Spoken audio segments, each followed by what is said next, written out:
Hello guys, welcome to my channel short story. இன்றைக்கி எந்த படத்தை பார்க்க போகிறோன்னா ட்ரான் ஏரிஸ். அதுக்கு முன்னாடி நம்ம ட்ரான் லெகசி பார்த்துருவோம். அந்த படம் வந்து 2010 வந்துச்சு. கிட்டத்தட்ட 15 வருஷம் கழித்து ட்ரான் ஏரிஸ் அப்படின்ட்டு ஒரு சீக்வல் மூவி வருது. ஆனால் ட்ரெய்லர் பார்க்கும்போது பழைய படத்தோட கண்டினியூஷன் மாதிரி தெரியல. அதாவது எப்படி சொல்கிறேன்னா, பழைய படத்தில் வந்து சாம் ஃப்ளின் வந்து அந்த எந்திரஜாலத்திலிருந்து ஒரு ஹீரோயினை கூட்டிகிட்டு வந்து நம்ம ரியல் வேர்ல்டுக்கு வந்துடுவாங்க. ஸோ அதனால என்ன பிரச்சனை ஆகுது, என்னென்ன விளைவுகள் ஏற்படுது அப்படிங்கிற மாதிரி ஸ்டோரி போகும். அதுலேருந்து ஒரு கண்டினியூஷனாக போகும்னு எதிர்பார்த்தேன். ஆனால் படம் அதோட கண்டினியூஷனாக இல்லை, இது வேற ஒரு ட்ராக்கில் போயிட்டுருக்கு. ஆனால் அது இன்கம் அதாவது சேம் மூவி தான், ஆனால் சாம் ஃப்ளின் இல்லாமல் ஒரு கதை போகுது. பழைய ட்ரான் லெகசி மூவிக்கும் இப்போ வந்து ட்ரான் ஏரிஸ் மூவிக்கு என்ன கனெக்ஷன்னா, கெவின் ஃப்ளின், அதாவது சாம் ஃப்ளினோட அப்பா, அவர் இன்னும் வந்து எந்த ஜாதத்தில் இருக்கிற மாதிரி தான் ஷார்ட் காமிச்சிருக்காங்க. எனக்கு டவுட் என்னன்னா, பழைய மூவிலேயே வந்து கெவின் ஃப்ளின் வந்து இறந்த மாதிரி தான் காட்டுவாங்க. இந்த படத்தில் எப்படி திரும்ப உயிரோடு வந்திருக்கிறாருன்னு எனக்கு தெரியல. சரி, ஓகே, நான் அது நம்ம படம் பார்த்து தான் நம்ம தெரிஞ்சுக்கணும். ஒருவேளை அவர் தான் கிரியேட்டரே, ஒருவேளை அவர் சாகலை அப்படிங்கிற மாதிரி கூட காமிச்சிடலாம். அது வந்து பெரிய ப்ராப்ளம் இல்லை. அப்புறம் பழைய படத்துக்கும் இப்போ வந்த படத்துக்கும் என்ன ஒரு டிஃப்ரென்ஸ்னால், பழைய படம் வந்து ஃபுல் அண்ட் ஃபுல் ப்ளூ டோனில் இருக்கும். அதாவது மேக்ஸிமம் வந்து ஹீரோஸ் இருக்கிற மாதிரி தான் காமிச்சிருப்பாங்க. வில்லன் சைடு இருப்பாங்க, அது வந்து ஒரு 2-3 ஷாட்டில் தான் காமிச்சிருப்பாங்க. ஒரு பெரிய படையே இருக்கிற மாதிரி காமிச்சிருப்பாங்க. அது கெவின் ஃப்ளினோட க்ளோனிங் வந்து சொல்கிற மாதிரி காமிச்சிருப்பாங்க. 2-3 ஷாட் தான் இருக்கும். ஆனால் மேக்ஸிமம் ப்ளூ டோனில் தான் படம் இருக்கும். இந்த படம் அப்படியே நேர் ஆப்போசிட்டாக ஃபுல் அண்ட் ஃபுல் ரெட் டோனில் இருக்குது. ப்ளூ டோனே இல்லை. ப்ளூ டோன் ரொம்ப கம்மியாக இருக்குது. அதுலேயே தெரிஞ்சு போச்சு இந்த படம் வந்து ஃபுல் அண்ட் ஃபுல் ஆக்ஷன் பேக்கடாக தான் இருக்க போகுது. ஏன்னா வில்லன்ஸ் அதிகமாக இருக்காங்க அப்படிங்கும் போது அவங்க சமாளிக்கிறது பெரும் பிரச்சனையாக தான் அந்த இடத்துல இருக்கும். ஸோ ஹீரோ வந்து எப்படியோ அதை டேக்கிள் பண்ணி சமாளித்து வராரு. படம் எப்படி எண்டிங் முடிய போகுது அப்படிங்கிறது கொஞ்சம் ஒரு இன்டென்ஷனாக தான் இருக்க போகுது அப்படிங்கிறது நம்மளுக்கு தெரிய வருது. சரி, இப்போ நம்ம ட்ரான் ஏரிஸோட ட்ரெய்லரை பற்றி பார்க்கலாம். ட்ரெய்லரில் என்னென்ன காமிச்சிருக்காங்க அப்படின்னா, ரியல் வேர்ல்டு, அதாவது என்காம் நிறுவனத்தில் இருக்கிற ஒரு ஆள் வந்து ஒரு ரோபோட், அதாவது எந்திரஜாலத்தில் என்னென்ன ப்ரோக்ராமாக பண்ணாங்களோ அதையை வந்து ரியல் வேர்ல்டுலேயே அதை ரெடி பண்ணுறாங்க. ரியல் வேர்ல்டில் ரெடி பண்ணுறது மட்டும் இல்லாமல் அதுக்கு வந்து அந்த ப்ரோக்ராம் வந்து அவங்களுக்கு ஏஐயாக இன்ஃப்யூஸ் பண்ணுறாங்க. நீங்கள் பேக்ரவுண்டை பார்த்தீங்கன்னா தெரியும், பின்னாடி ஃபேக்ட்ரி ஒரு பெரிய ஷெட் மாதிரி தான் இருக்குது. ஸோ அதுலேயே தெரிஞ்சிருச்சு இவங்கள வந்து அப்படியே ரெடி பண்ணியிருக்காங்க, ரோபோட்ஸ் மாதிரி ரெடி பண்ணியிருக்காங்க. இவங்களையும் ரெடி பண்ணி அந்த ப்ரோக்ராமோட மெமரிஸ் இவங்களுக்கு கொடுத்துருக்காங்க.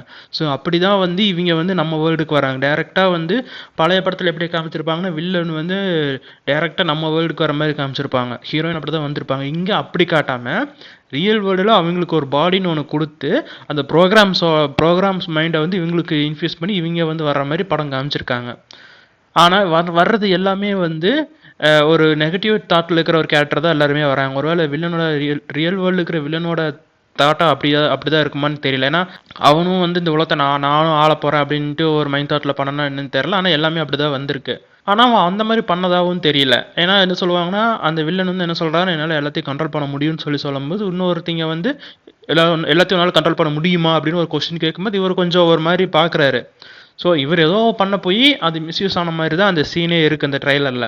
அதுக்கப்புறம் இந்த மாதிரி உருவாக்குற அந்த ரோபோட்ஸை வந்து டெஸ்டிங் பண்ணுறதுக்கு எனக்கு தெரிஞ்ச கவர்மெண்ட் அப்ரூவலோட தான் நடக்கணும்னு நினைக்கிறேன். டெஸ்டிங்லாம் பண்ணுறாங்க அப்படிங்கும்போது அன்அஃபிஷியலாக நம்ம பண்ண முடியும், அஃபிஷியலாக தான் பண்ண முடியும். ஸோ அது எப்படி காமிச்சிருக்காங்க, அன்அஃபிஷியலாக தான் பண்ணுறாங்களா என்ன ஏதுங்கிறது நம்ம படம் பார்த்து தெரிஞ்சுக்கலாம். அப்புறம் நம்ம ஹீரோ யாருன்னு கேட்டிங்கன்னா ஜாரட் லெட்டோ. அதாவது அவர் ரீசெண்டாக வந்து மேர்வெல்ல மார்பியஸ்னு படம் நடிச்சிருப்பார். அந்த படம் எந்த அளவுக்கு இருக்குன்னு உங்கள் எல்லாத்துக்குமே தெரியும். அதே ஆக்டர் தான் வந்து இப்போ கேஸ்ட் பண்ணியிருக்காங்க. பார்க்குறதுக்கு எனக்கு ஓகே தான். அது வந்து அவரும் வந்து ஒரு வில்லன் கேரக்டர் தான் இருக்கிறாரு. அதுக்கப்புறம் வந்து அவர் சேஞ்ச் ஆகிற ஹீரோ மாதிரி சேஞ்ச் ஆகிற மாதிரி தான் ட்ரெய்லர்லையும் கொஞ்சம் காமிச்சிருக்காங்க. மேபி படமும் அப்படி தான் இருக்கும்னு நினைக்கிறேன். ஸோ அந்த வில்லன் மாதிரி வந்து அது ஹீரோவாக மாறுறதுக்கு 2 கேரக்டருக்கும் வந்து பார்த்திங்கன்னா இந்த ஆக்டர் வந்து செட் ஆகுறாரு. ஜாரட் லெட்டோ கரெக்டாக மேட்ச் ஆகுறாரு. அதுக்கப்புறம் இந்த படத்தில் மெயின் கேரக்டரை காட்டுறது யாருன்னு கேட்டிங்கன்னா ஈவ் அப்படின்னு ஒரு கேரக்டர். அவங்க தான் வந்து அந்த என்காம் பண்ணுற மிஸ்டேக்ஸை வந்து கண்டுபிடிச்சிருப்பாங்கன்னு மேபி நினைக்கிறேன். அதனால் ஃபஸ்ட்டு ஏரிஸை வச்சு அந்த கேரக்டர் என்னென்ன பண்ணுறாங்க, அந்த ஈவுங்கிற கேரக்டர் என்னென்ன பண்ணியிருக்காங்க, அவங்களுக்கு என்னென்ன விஷயம் தெரிஞ்சிருக்கு அப்படிங்கிறத ஃபஸ்ட்டு வந்து செக் பண்ண சொல்கிறாங்க. செக் பண்ணிவிட்டு அதுக்கு கரெக்டான ஆதாரம் கிடச்சிருச்சு அப்படின்னா அவங்கள கொல்ற சொல்லி உத்தரவு கொடுக்குறாங்க அந்த வில்லன் கேரக்டர். ஆனால் நம்ம ஜாரட் லெட்டோ வந்து அவர் ப்ரோக்ராமில் என்ன நடந்ததுன்னு தெரியல, அவர் வந்து ஹீரோவாக மாறிடுறாரு.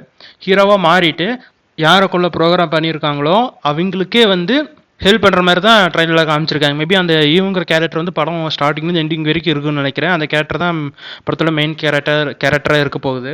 Light cycle, light jets, light carrier, அந்த மாதிரி ஏகப்பட்ட வெஹிக்கிள்ஸ் காமிச்சிருக்காங்க. பத்தாததுக்கு ஃபயர் பவர் பயங்கரமாக காமிச்சிருக்காங்க. இந்த மாதிரி ஃபயர் பவர்லாம் பழைய மூவியில் காட்டல, ட்ரான் லெகசியில் காட்டல. ஏகப்பட்ட ஃபயர் பவர்ஸ் இருக்குது. அப்படிங்கும்போதே தெரிஞ்சிருச்சு இந்த படம் மேக்ஸிமம் வந்து ஒரு ஆக்ஷன் பேஸ்டு மூவி தான் அப்படிங்கிறது. ஆனால் கிளைமேக்ஸ் எப்படி கொண்டு போவாங்க தெரியல. எல்லாருமே வந்து வில்லன்ஸ் கேரக்டரில் தான் இருக்கிறாங்க. அதில் ஜாரட் லெட்டோ கேரக்டர் மட்டும் ஹீரோவாக மாறி எப்படி வந்து அந்த ஈவு கூட சேர்ந்து எல்லா ப்ரோக்ராம்ஸும் எப்படி டிஃபீட் பண்ணுறாங்கன்னு பார்க்கணும். படத்தில் ஒரு ஷாட்டில் பார்த்தீங்கன்னா ஈவும் லைட் ஷூட் போட்டிருக்காங்க. அப்படின்னா அவங்க எந்திரஜாலத்துக்குள்ளே போயிட்டாங்களா அப்படிங்கிற மாதிரி தான் இருக்குது. இல்லைன்னா ரியல் வேலையே அந்த ஷூட் போடுறாங்கன்னா அதுக்கு என்ன ரீசன்?